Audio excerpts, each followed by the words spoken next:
विधानसभा चुनाव के लिए बीजेपी पश्चिमी यूपी की बिसात पर चुन चुनकर इस वक्त मोहरे बिछा रही है। आज बीजेपी के 3 दिग्गज पश्चिमी यूपी में मोर्चा खोल रहे हैं। अमित शाह मथुरा और फिर ग्रेटर नोएडा में रहेंगे। राजनाथ सिंह बागपत और उसके बाद गाजियाबाद जाएंगे। योगी बिजनौर में रहेंगे, जबकि पार्टी अध्यक्ष नड्डा कल शाहजहांपुर का दौरा करेंगे। तो ये तस्वीरें बयां कर रही हैं कि किस तरीके की स्थितियां फिलहाल यूपी में इलेक्शन के हिसाब से बनती हुई नजर आ रही हैं। यूपी इलेक्शन और बीजेपी नेताओं का एक्शन नजर आता हुआ।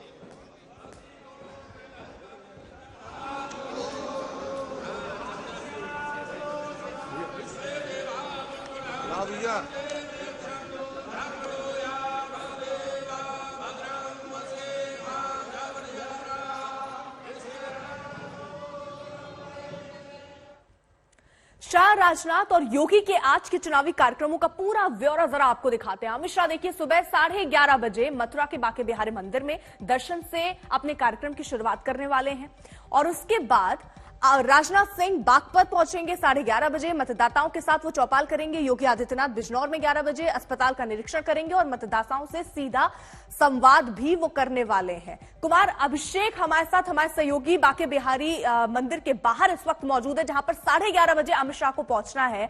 क्या जानकारी, क्या तैयारियां, कितना वक्त और? बिल्कुल, मैं बिल्कुल बांके बिहारी जी के मंदिर के ठीक उनके प्रांगण में हूं और पहले आपको तैयारी दिखा दें।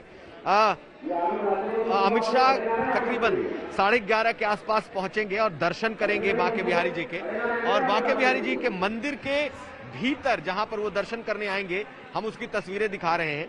अंदर की जो भव्यता है आप वो भी देख लीजिए। एक तो दर्शन करेंगे उनके बांके बिहारी जी के, दूसरी तरफ इस प्रांगण को पूरी तरीके से सजाया गया है। तिरंगे के रंग में जितने गुब्बारे हैं वो लगाए गए हैं, चारों तरफ इसे गुब्बारों से सजाया गया है। कल अमित शाह से जाटों का एक प्रतिनिधिमंडल मिला था, आज वो मथुरा पहुंच रहे हैं। पहले वो बांके बिहारी जी के दर्शन करेंगे और दर्शन के बाद मतदाताओं के साथ उनकी एक संवाद बैठक है, उस बैठक में हिस्सा लेंगे और फिर वो भोजन करेंगे, खाना खाएंगे एक कार्यकर्ता के घर। तो आज का यही कार्यक्रम है, लेकिन अभी की जो ये पूरी तैयारी है वो इस मंदिर में दिखाई दे रही है, जहां कुछ देर बाद अमित शाह आने वाले हैं। आपको एक चीज और बता दें, देखिए बीजेपी के सब बड़े नेता के तौर पर, गृह मंत्री के तौर पर अगर देखें तो ये दौरा बेहद अहम है। पहला दौरा उन्होंने कैराना से शुरू किया था, जहां पलायन का मुद्दा उठाया गया और उन्होंने ये बात कही कि जो लोग पलायन कराने के जिम्मेदार थे आज वो खुद पलायन कर गए हैं। और दूसरी जो उनकी यात्रा है मथुरा, वृंदावन, और वृंदावन में इस बांके बिहारी से शुरू हो रही है। कल जिस तरीके से जाटों से उन्होंने संवाद किया है और आज जिस जाट बहुल इलाके में आ रहे हैं, तो एक संदेश देने की कोशिश है और साथ साथ ये भी है कि कैसे मथुरा अब बीजेपी के राजनीतिक एजेंडे पे होगा। हम अपने कैमरामैन से कहते हैं एक बार फिर से वो दृश्य दिखाएं तैयारियों का और साथ साथ यहाँ के उस भव्य तैयारियों का जो इस वक्त आपको बांके बिहारी जी के मंदिर से दिखाई दे रहा है। जितने पुरोहित हैं वो सब इस वक्त आपको दिखाई देंगे। दूसरी तरफ जो लोग हैं वो भी इस वक्त दर्शन कर रहे हैं, यानी कि दर्शन को भी रोका नहीं गया है और एक तरफ का इलाका खाली कराया गया है ताकि जब अमित शाह यहाँ पर आएंगे तो वो भी दर्शन कर सके। कुछ देर बाद अमित शाह के यहां आने का कार्यक्रम है और तकरीबन 11:30 बजे वो यहां दर्शन करेंगे। ठीक है, आप रहिए जरा साथ और देखिए जैसे ही वो तस्वीरें आती है 11:30 बजे का क्योंकि वक्त है, वो तस्वीरें भी हम आपके सामने रखेंगे। देखिए इससे पहले कल अमित शाह ने पश्चिमी यूपी के जाट नेताओं के साथ बैठक की और उन्हें बीजेपी के साथ एकजुट रहने की अपील की। अखिलेश के चुनावी साझेदार जयंत चौधरी के लिए शाह ने जाट नेताओं से कहा कि उन्होंने गलत घर चुन लिया है। सुनिए कल की बैठक के दौरान कैसी चर्चा हुई। हमारा आपका नाता तो 650 साल पुराना है, तो पूरी सभा समाप्त होने के बाद 1-2 लोग रुक गए। उन्होंने बड़े भैया 650 साल समझा दो, आपकी पार्टी ही 50 साल से बनी, कैसे 650 साल? आप भी मुगलों से लड़े, हम भी लड़ रहे हैं, ये हमारा नाता है।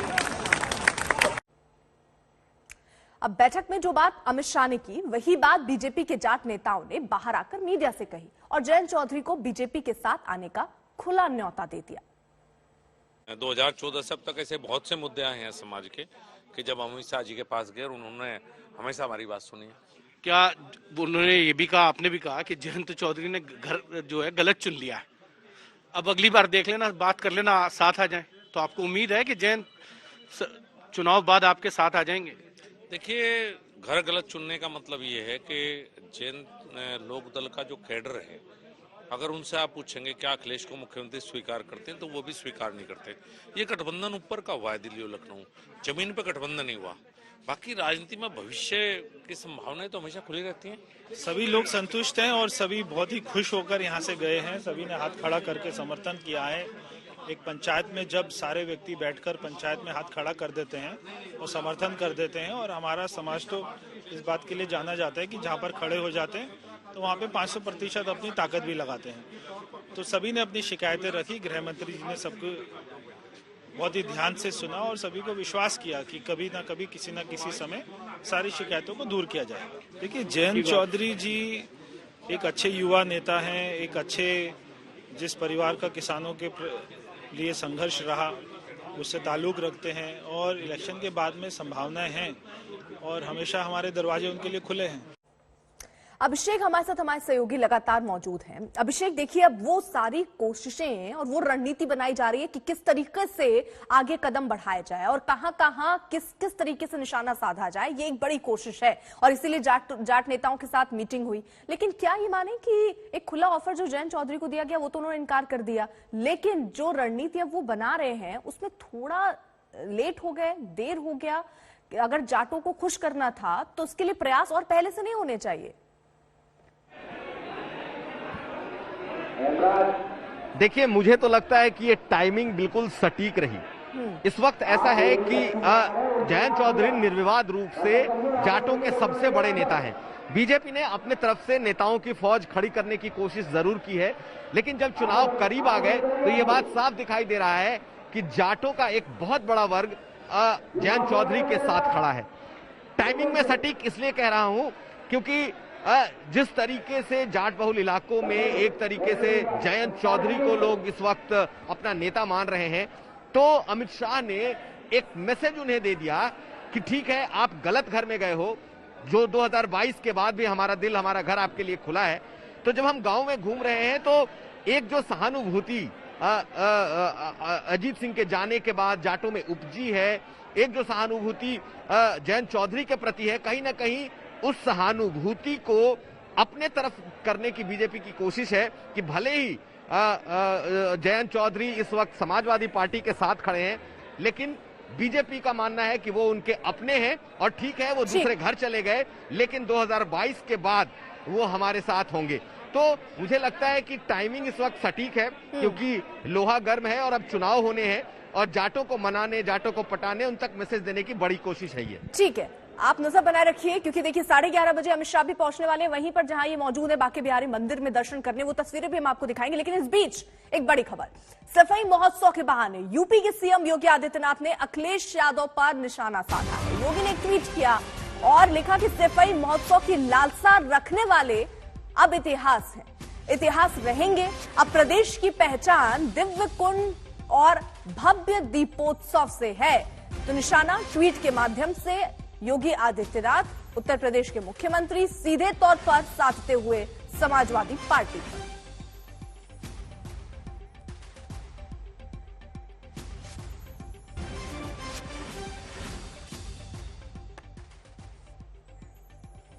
पश्चिमी यूपी की पूरी सियासत जाट और मुस्लिम वोट बैंक पर टिकी है। एक ओर जहां बीजेपी जाट वोटों को तोड़ने से रोकने की कोशिश कर रही है, वहीं दूसरा खेल तुष्टीकरण और ध्रुवीकरण का चल रहा है, जहां बीजेपी और एसपी में आर पार की लड़ाई है।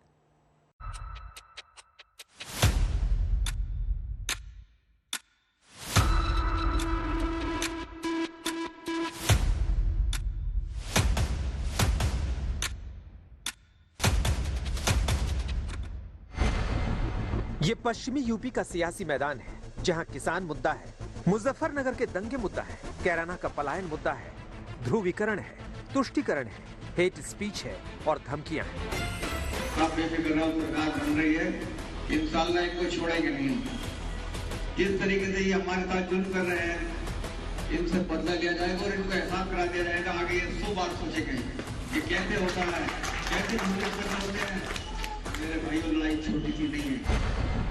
ये मेरठ दक्षिण सीट से समाजवादी पार्टी के उम्मीदवार आदिल चौधरी हैं। सरेआम धमकी दे रहे हैं कि वापस सरकार में आए तो छोड़ेंगे नहीं, चुन चुन कर बदला लेंगे। लेकिन जब मीडिया के कैमरे सामने आए तो जुबान नेताओं वाली हो गई। वीडियो की विश्वसनीयता पर सवाल करने लगे। ये भारतीय जनता पार्टी की सोच है, ये हमारी सोच नहीं है। नहीं, वो वीडियो में क्या कहना चाह रहे हैं? नहीं, हमारा नहीं, ये हमें नहीं पता। देखो एक बात सुनो, ये हम क्या बोल रहे हैं और इसको क्या कर रहे हैं, तो ऐसा हमारा कुछ नहीं। नहीं, हमने ऐसा कुछ नहीं बोला। देखो एक बात सुनो, क्या बोला था आपने, किस संदर्भ में बोला? हमने किसी संदर्भ में नहीं बोला और हमारा आगे भी यही है कि हम सबके हाँ काम करेंगे। हमारी भाजपा वाली सोच नहीं है। हमारी सरकार आ रही है और इंशाल्लाह जैसे हम पहले काम करते थे ऐसे काम करेंगे। आदिल चाहे जो कहे, लेकिन इस वीडियो ने बीजेपी को सियासी मसाला दे दिया। एक के बाद एक बीजेपी नेताओं ने वीडियो शेयर करते हुए समाजवादी पार्टी को घेरना शुरू कर दिया। सपा गुंडों और माफियाओं को टिकट देकर कौन सा उत्तम प्रदेश बनाना चाहती है? ऐसे गुंडों के लिए दोबारा योगी सरकार जरूरी है, ताकि गुंडों पर बुलडोजर चलता रहे।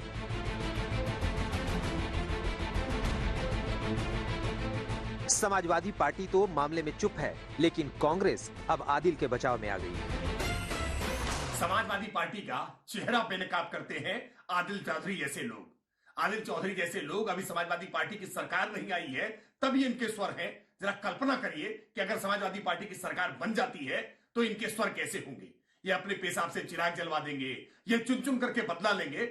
उत्तर प्रदेश की जनता इनके इन स्वर को सुन रही है और समाजवादी पार्टी के कार्यकाल को याद कर रही है। एडिटेड फुटेज दिखाकर भारतीय जनता पार्टी के अमित मालवीय या संबित पात्रा या पूरी भारतीय जनता पार्टी की ट्रोल आर्मी जिस तरीके से उत्तर प्रदेश के चुनाव को हिंदू मुसलमान करना चाहती है, इसका संज्ञान चुनाव आयोग को लेना चाहिए और इनकी मान्यता रद्द करने पर विचार करना चाहिए। वीडियो पर सियासत तेज हुई तो पुलिस भी एक्शन में आई। मेरठ पुलिस ने इस वीडियो का संज्ञान लिया है और जांच के बाद कार्रवाई का भरोसा दिया है। हमने देखा, एक वीडियो देखा, ट्विटर पे हमको मिला था, उस ट्विटर पे हमने देखा वीडियो, हमको संदर्भित किया गया था। किसका वीडियो, क्या उसके अंदर आपने देखा? मैं आपको बता दिया ना मैंने, जो उसमें कुछ बातें उन्होंने कही है, अब मेरे द्वारा उसको यहाँ रिपीट करना तो ठीक नहीं है। ये श्री आदिल चौधरी जो मेरठ दक्षिण से है, उनका वीडियो बताया जा रहा है, उसका परीक्षण किया जा रहा है। यदि उसमें कोई ऐसी बात आएगी जो कि अवांछनीय है, जो कि किसी भी प्रकार से आचार संहिता का उल्लंघन है, तो उस पर विधिक राय लेकर कार्रवाई की जाएगी। ध्रुवीकरण और तुष्टीकरण की जिस पिच पर बल्लेबाजी करने के लिए बीजेपी तैयार है, उस पिच पर अखिलेश को भी खेलने से कोई परेशानी नहीं है। यही वजह है कि कैराना की सीट से नाहिद हसन को तमाम सियासी बवाल के बावजूद एसपी ने टिकट दिया है। जहां वो जेल से चुनाव लड़ेंगे। नाहिद मैदान पर उतर चुके हैं तो सोशल मीडिया में एक के बाद एक हेट स्पीच वायरल होनी शुरू हो गई। अपने इन भाइयों के लिए जो उजाड़ दिए, इनके लिए जो है और हमारे लिए, सबके लिए, हम सबकी बेहतराई इसी में ही है। थोड़े दिन का कष्ट उठा लो, इधर उधर ले लो। ये जो बाजार में ये जो लोग भाजपा के बैठे, इनकी तबीयत में सुधार आ जाएगा। इन्हें पता चल जाएगा जो है हमारे पैसों से ही हम जब चीज लेते हैं तब इनका घर चलता है, और इनके घर चलने की वजह से आज हम लोगों पे जो है जूता बजाया जा रहा है। जिस कैराना से बीजेपी लगातार पलायन के मुद्दे पर मैदान में है, जिस कैराना की गलियों से अमित शाह ने अपने पश्चिमी यूपी के मिशन की शुरुआत की, वहां से अखिलेश का नाहिद हसन को उतारने से संदेश बेहद साफ है। पश्चिमी यूपी में अब मजहबी मुद्दों पर ही मारधाड़ है। क्या अखिलेश ने नाहिद हसन, आदिल चौधरी जैसे हिंदू विरोधी गुंडों को ही टिकट दिया है? अखिलेश के मुस्लिम तुष्टीकरण के कार्ड में एक राहत भरी खबर आई। आजम खान को चुनाव लड़ने की हरी झंडी मिल चुकी है। आजम खान मुलायम के विश्वस्त हैं, अखिलेश के भी अजीज हैं। यूपी के बड़े मुस्लिम चेहरे हैं। अदालत ने आजम खान के नामांकन को मंजूरी दे दी है। मोहम्मद आजम खान साहब के ऊपर सबसे ज्यादा मुकदमे बीजेपी सरकार में लगे हैं। जितने भी मुकदमे लगे हैं मोहम्मद आजम खान साहब पे, ज्यादा से ज्यादा मुकदमे भारतीय जनता पार्टी ने लगाए और उन्होंने अपने अधिकारी पोस्ट कर करके लगाए। जहां तक नाहिद हसन का मामला है, नाहिद हसन पे भी सबसे ज्यादा मुकदमे अगर किसी ने लगाए तो भारतीय जनता पार्टी ने लगाए। लेकिन बीजेपी को पश्चिमी यूपी के चुनाव तक कोई और मोर्चा मंजूर नहीं है। अब योगी सरकार के एक मंत्री ने अखिलेश को औरंगजेब बताकर मंसूबा साफ कर दिया है। देखिए, अखिलेश यादव औरंगजेब हैं ये दूसरे, और जैसे औरंगजेब ने अपने बाप को कैद करके मार के खिपरा में पानी पिलाते थे, ऐसे ही आदरणीय मुलायम सिंह जी को उन्होंने कैद कर दिया है, उनको बंद कर दिया है, घर में बंद है आदरणीय मुलायम सिंह जी। रेलवे में 35,000 पदों की भर्ती पर यूपी से बिहार तक संग्राम छिड़ा है। ट्रेनों को रोका गया, उनमें आगजनी हुई। क्यों और कैसे हुआ ये सब, आपको आसान तरीके से जरा समझाते हैं। छात्रों का ये आंदोलन कथित धांधली को लेकर 3 दिनों से चल रहा था और इसी बीच गया में देखिए प्रदर्शन के दौरान पटना भभुआ इंटरसिटी एक्सप्रेस की बोगियों में आग लगा दी गई। हालांकि ट्रेन खाली थी। उससे पहले मंगलवार को पटना के राजेंद्र नगर टर्मिनल पर छात्र पटरी पर इकट्ठा हो गए और कई ट्रेनों को उन्होंने वहां रोका। इसी दिन प्रयागराज में छात्र अचानक पटरी पर आए और ट्रेन रोकने की कोशिश की। जवाब में पुलिस ने उन्हें लॉज में घुसकर पीटा। वहीं आखिर ये सब क्यों हुआ, ये सवाल गहराता गया। दरअसल रेलवे ने नॉन टेक्निकल पॉपुलर कैटेगरी में 35,000 से ज्यादा पदों की भर्ती निकाली। इनमें स्टेशन मास्टर और जो बुकिंग क्लर्क हैं उनके समेत ग्रेजुएट और नॉन ग्रेजुएट दोनों के पद इसमें थे। अब छात्रों का देखिए क्या आरोप है। छात्रों का आरोप है कि नॉन ग्रेजुएट पद के लिए भी ग्रेजुएट छात्र बैठे, जिससे उनके पास होने की जो उम्मीद थी वो खत्म हुई। हालांकि इस पे रेल मंत्री सामने आए, उन्होंने भाई बताया, उन्होंने कहा कि संविधान के मुताबिक वो इसे रोक नहीं सकते हैं। लेकिन छात्र तब और नाराज हो गए जब रेलवे भर्ती बोर्ड ने यह कह दिया कि 15 जनवरी को जिनका रिजल्ट आया है उन्हें अब मेंस परीक्षा में भी बैठना होगा, वो परीक्षा भी देनी होगी। इसके बाद आगजनी और तोड़फोड़ हुई। रेल मंत्री ने छात्रों से अपील की कि वो शांति बनाए रखें। उच्च स्तरीय जांच कमेटी की बात भी कर दी गई। सरकार ने रिजल्ट पर फिलहाल अभी रोक लगाया है। तो ये इस तरीके की तस्वीरें सामने आई। उन्होंने कहा शांति बनाए रखिए। एक उच्च स्तरीय कमेटी उसका गठन हुआ है। जल्द ही जब वो रिपोर्ट सामने आ जाएगी उसके हिसाब से छात्रों से भी बात होगी। 4 मार्च तक अपनी रिपोर्ट इस जांच कमेटी को सौंपनी है। उस पर आगे फैसला इसके बाद ही होना है। ये पूरी रिपोर्ट क्या है, क्या घटनाक्रम घटा, वो पूरी रिपोर्ट जरा एक बार आपको दिखाते हैं।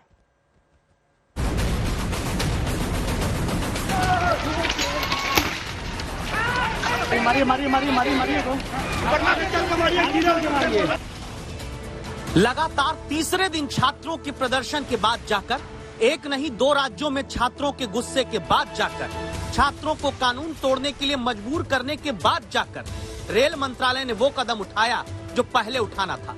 रेल मंत्री ने सामने आकर वो अपील की जो कदम उठाकर कार्रवाई का भरोसा करके पहले करनी थी। इस मुद्दे को सॉल्व करेंगे, इसको भी हम बहुत सेंसिटिवली सॉल्व करेंगे। हमारे लिए छात्र हमारे साथी हैं, हमारे भाई हैं, हमारी ही बहनें जो एग्जाम दे रहे हैं। देश के रेल मंत्री को यह अपील सामने आकर इसलिए करनी पड़ रही क्योंकि बिहार के गया में रेलवे भर्ती में पारदर्शिता न होने का आरोप लगाकर गुस्साए छात्रों ने तीसरे दिन भी उग्र होकर प्रदर्शन किया। बुधवार दोपहर गया की ये तस्वीरें उसी नाराजगी की आग की कहानी कहती है, जहां गुस्साए छात्रों ने भभुआ पटना इंटरसिटी एक्सप्रेस की बोगी में आग लगा दी। देश जब गणतंत्र दिवस मना रहा है, गया में छात्रों को काबू करने के लिए पुलिस को आंसू गैस का गोला छोड़कर उन्हें दौड़ाना पड़ता। रेलवे ट्रैक पर फटा ये वही पोस्टर है जो हाथ में लेकर छात्र यहां अपने भविष्य की चिंता में प्रदर्शन करने आए। वो बेरोजगार युवा जिन्हें अपने भविष्य पर नौकरी के संकट में चोट पड़ती दिखी, उन्होंने पत्थर उठाए। जिस रेलवे की नौकरी को ईमानदारी से करने का सपना देखा, उसी की संपत्ति को चोट पहुंचाने के लिए मजबूर हुए। रेलवे की वर्षों बाद निकली भर्ती में सालों बाद हुए एग्जाम के बाद धांधली का आरोप लगाते छात्र सीधे उत्तेजित नहीं होते हैं। जब जहानाबाद में छात्र रेलवे ट्रैक पर प्रदर्शन के लिए पहुंचे, पहले तिरंगे के सामने खड़े होकर सलामी दी, फिर छात्रों ने रेलवे ट्रैक को जाम करते हुए ही तिरंगे के सामने खड़े होकर राष्ट्रगान भी गाया। लेकिन जिन बेरोजगारों की समस्या का समाधान सीधे निकालना था, उनके शांतिपूर्ण प्रदर्शन के उत्तेजना में बदल जाने का कारण क्या रहा? क्योंकि बुधवार को ही नहीं बल्कि मंगलवार को भी बिहार में बेरोजगार युवा अपने हक के रोजगार पर छाए संकट के बादलों के बीच सीतामढ़ी में प्रदर्शन करने लगे। 7 घंटे तक जहां छात्रों के प्रदर्शन और पथराव के बीच रेल सेवा बाधित रही, जहां छात्रों को हटाने के लिए पुलिस को हवाई फायरिंग तक करनी पड़ती है।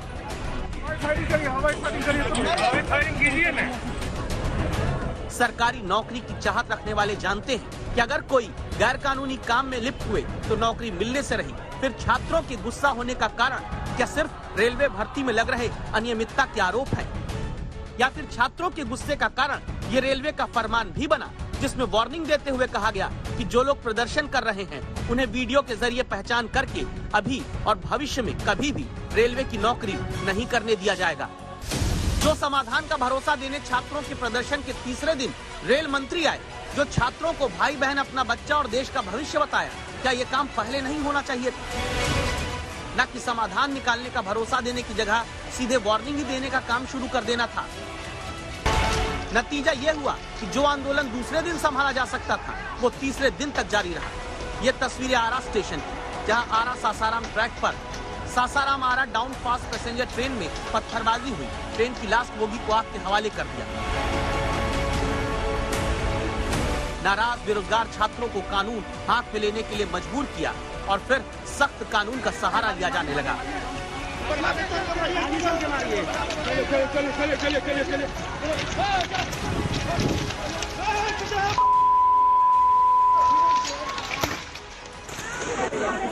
पटना में राजेंद्र नगर टर्मिनल पर मंगलवार को भी छात्रों ने प्रदर्शन किया, पथराव किया। पुलिस ने बेरोजगारों को दौड़ाया, पानी की बौछार करके प्रदर्शनकारी युवाओं को पीछे धकेला। ये सब कुछ राजेंद्र नगर टर्मिनल पर पटना में लगातार 2 दिन हुआ। ये हफ्ता ही छात्रों के प्रदर्शन के साथ शुरू हुआ, जब पटना में राजेंद्र नगर टर्मिनल पर सुबह से धरना देते छात्र शाम तक उग्र हुए। पुलिस ने सख्ती से हटाना शुरू किया, आंसू गैस के गोले छोड़े। संभव है आपके मन में सवाल होगा, आखिर देश की संपत्ति को ही जलाकर कोई मांग कैसे पूरी की जा सकती है? लेकिन इस सवाल के साथ फिर आगे आपको ये भी जानना जरूरी होगा कि एक नौकरी के लिए वर्षों तक किताब में दिमाग खपाने वाले युवाओं को उग्र उत्तेजित करने वाली नौबत आती क्यों है। पटना से रोहित सिंह, सुजीत कुमार झा के साथ आशुतोष मिश्रा, दिल्ली आज तक। तस्वीरें देखिए आपने। रेल मंत्री अब भरोसा दे रहे हैं, जांच बैठा दी गई है, लेकिन सोशल मीडिया पर जब 80 लाख ट्वीट हुए तब रेलवे ने उस पर ध्यान देना जरूरी समझा। जब छात्रों की सुनवाई नहीं हुई तो वो सड़कों पर उतर आए। इसके लिए कुछ कोचिंग संचालकों पर छात्रों को उकसाने का केस भी दर्ज किया गया है। रेल मंत्री अब संवेदनशीलता से समाधान की बात कर रहे हैं, मगर प्रयागराज में पुलिस की बर्बरता की तस्वीरें सियासी भूचाल खड़ा कर चुकी हैं। बंदूकों के कुंदे छात्रों के लॉज के कमरे के दरवाजे ऐसे ठोक रहे थे जैसे अंदर से कोई बेरोजगार युवा नहीं बल्कि डकैत और लुटेरा निकालना हो। तीसरी तस्वीर देखिए, उत्तर प्रदेश पुलिस का जवान अपनी लात से अपनी ताकत दिखाता है। मानो दरवाजा खुला होता तो क्या पता यही लात बेरोजगार युवा के सीने पर होती।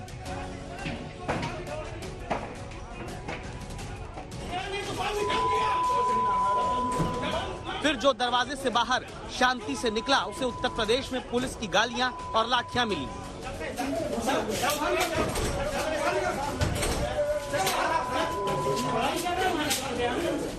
अभी हमारा ये सर्च अभियान चलेगा कई दिन तक और एक एक जगह एक एक लॉज में चलेगा। हम उसको दिखवाएंगे और जो लोग भी इसमें शामिल थे उनके विरुद्ध कठोर कानूनी कार्रवाई की जाएगी। कानून की कठोर कार्रवाई की यह तस्वीर भी मंगलवार को प्रयागराज से आई, जब छात्रों को किसी पशु की तरह खदेड़कर उन मोहल्लों से पकड़ा जा रहा था जहां किराए के सस्ते कमरे किसी तरह लेकर ये बेरोजगार प्रतियोगी परीक्षाओं की तैयारी करते हैं। यहाँ इनके शरीर पर पड़ती पुलिस की पाइप की आवाज सुनिए।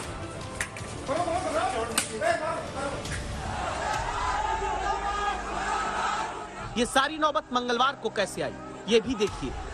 बिहार के बेरोजगारों की तरह प्रयागराज के भी छात्र प्रदर्शन के लिए बाहर निकले। इनकी भी नाराजगी रेलवे भर्ती परीक्षा में अनियमितता के आरोप से जुड़ी है। प्रयागराज में ये बेरोजगार छात्र जब रेलवे ट्रैक जाम करने पहुंचे, पुलिस आई, फिर इन पर कार्रवाई शुरू हुई, छात्र भागने लगे। पुलिस ने पहले इनके मोहल्ले की गलियों में दौड़ाकर पीटा, फिर लॉज का गेट खुलवाकर तलाशी शुरू की। बंदूक के बटों से छात्रों के कमरों को खुलवाकर उन्हें ऐसे पकड़ा गया मानो बेरोजगार इस देश की संपत्ति ही नहीं, मानो ये युवा इस देश के अनमोल धरोहर नहीं है।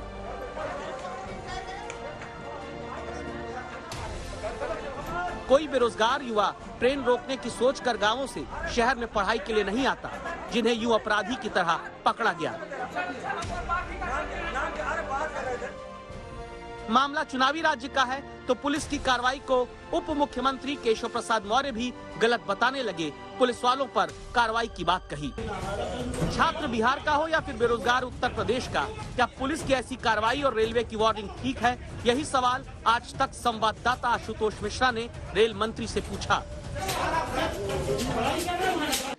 मेरी बात आप इसमें स्पष्ट रखिए कि मैं छात्रों को कह रहा हूं कि आपकी संपत्ति है, आप अपनी संपत्ति को जलाने के लिए क्यों बाहर निकले?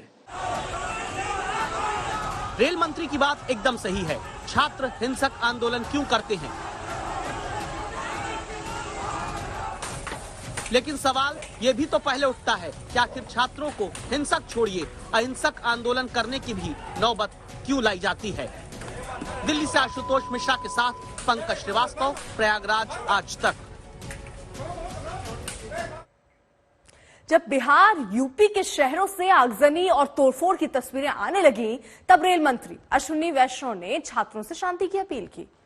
उनसे कहा कि रेलवे उनकी ही संपत्ति है और वो नुकसान ना पहुंचाए। रेल मंत्री ने आज तक से खास बातचीत में सही रिजल्ट देने का भरोसा भी दिया है। रेलवे मंत्री न सिर्फ रेलवे बल्कि संचार, इलेक्ट्रॉनिक्स, आईटी मंत्री अश्विनी वैष्णव जी हमारे साथ आज तक पर लाइव जुड़ रहे हैं। अश्विनी जी, बहुत स्वागत है आपका आज तक पर। अश्विनी जी, सबसे पहले तो आज आपने एक इमोशनल अपील अपने प्रेस कॉन्फ्रेंस के जरिए भी छात्रों को की है। मैं चाहूंगी कि उसी से शुरुआत करें ताकि एक जांच के जरिए एक बेहतर निष्कर्ष बच्चों के भविष्य को लेकर निकले। इसके लिए आप क्या कहेंगे? देश भर में जो छात्र आपको सुन रहे होंगे, उसके बाद कई सवाल मैं आपके सामने रखूंगी। अश्विनी जी, मेरा छात्रों से अनुरोध है कि रेलवे ने जो ये परीक्षा की है, इसमें 1,25,00,000 एप्लीकेंट थे टोटल। परीक्षा एकदम ट्रांसपेरेंटली की गई, कहीं पर भी किसी भी जगह कोई कंप्लेंट नहीं आई। एक लंबा प्रोसेस होता है, इतनी बड़ी संख्या में अगर एग्ज़ाम करना है तो उसमें निश्चित तरीके से उसमें समय लगता है। और अब जब परीक्षा के रिजल्ट आए हैं तो एग्जैक्टली जिस तरह से नोटिफाई किया था उसके हिसाब से आए, लेकिन फिर भी छात्रों का एक जो कंसर्न है कि 20 गुने शॉर्टलिस्ट हुए हैं परीक्षा के फर्स्ट स्टेज से सेकंड स्टेज के लिए। इसमें छात्रों का ये पॉइंट है कि जो छात्र एक से ज़्यादा कैटेगरी में शॉर्टलिस्ट हुए उनको केवल एक गिना जाए, ये मुद्दा है। इस मुद्दे को हमने एक कमेटी बनाई है, उस सीनियर ऑफिसर्स हैं, बहुत एक्सपीरियंस्ड लोग हैं जिन्होंने कई रिक्रूटमेंट्स किए हैं बड़े, तो वो इस कमेटी को एग्जामिन करेंगे। मेरा छात्रों से निवेदन है कि रेलवे आपकी अपनी संपत्ति है, इसको किसी भी तरीके से आप संभाल के रखें और किसी के भ्रम में न आए। हम लोग एकदम ट्रांसपेरेंटली आपके साथ हैं और जिस दिन से मुद्दा हुआ उसी दिन से ट्रांसपेरेंटली आपके साथ बात कर रहे हैं, एंगेज किए हैं। तो इसको एकदम इस मुद्दे को आप अपने तरीके से कमेटी के सामने फॉर्मली रखिए, कहीं पर भी कानून को अपने हाथ में मत लीजिए। ठीक है अश्विनी जी, आज तक कई जगहों पर इन छात्रों से बातचीत भी कर रहा है। अब छात्रों की तरफ से 3 बड़े सवाल हैं जो मैं आपके सामने रखना चाहती हूं, ताकि आप उसका जवाब देंगे तो जो छात्र हैं वो भी सुनेंगे, आश्वस्त होंगे। उनका कहना है कि सर 2019 में भर्तियां निकली, 2021 में जाकर एग्जाम हुआ, 2022 में जाकर नतीजे का भी पहला राउंड आया, उसमें भी अनियमितताएं हुई हैं और जांच कमेटी बैठानी पड़ी है। छात्रों का कहना है कि जब आप कहेंगे कि सर कोरोना की वजह से हुआ, छात्रों का कहना है कि जब इस देश में लोग वोट करके सरकारें चुन सकते हैं तो तय वक्त पर तय समय सीमा में एग्जाम और उसके नतीजे क्यों नहीं आ सकते? 3-3, 4-4 साल छात्र क्यों लटक कर रहे? अश्विनी जी। बिल्कुल नहीं, इसमें कोई डिले की बात नहीं है, न कोई कोरोना की बात है। कोरोना के बावजूद भी बहुत अच्छे से संयमित तरीके से ट्रांसपेरेंट तरीके से एग्जाम हुआ है। आप देखिए, ये 2019 में वैकेंसी निकली, एप्लीकेशंस कितनी आई? 35,000 वैकेंसीज के अगेंस्ट एप्लीकेशंस आई 1,25,00,000। 1,25,00,000 कोई छोटी संख्या नहीं होती। आप बड़े से बड़े एग्जाम लेके देखिए, स्टाफ सिलेक्शन कमेटी का देखिए, स्टाफ सिलेक्शन कमीशन का, यूपीएससी का, कोई भी एग्जाम देखिए, जेई का एग्जाम, ज़्यादा से ज़्यादा होता है 8-10 लाख एप्लीकेशंस होती है। 8-10 लाख एप्लीकेशंस का एग्जाम कराना और 1 करोड़ से अधिक का एग्जाम कराना बहुत बड़ा चैलेंज होता है। इट्स अ मेजर एक्टिविटी, और इस एक्टिविटी को ट्रांसपेरेंटली करना जिससे कहीं पे कोई किसी तरह की अनियमितता ना हो, वो सब ध्यान में रखते हुए, इरेगुलरिटी न हो, वो सब ध्यान में रखते हुए एग्जाम कराया गया है। आज भी कोई एग्जाम पे किसी का क्वेश्चन मार्क नहीं है, सिर्फ क्वेश्चन मार्क ये है कि जितने शॉर्टलिस्ट किए उससे ज्यादा शॉर्टलिस्ट करने चाहिए।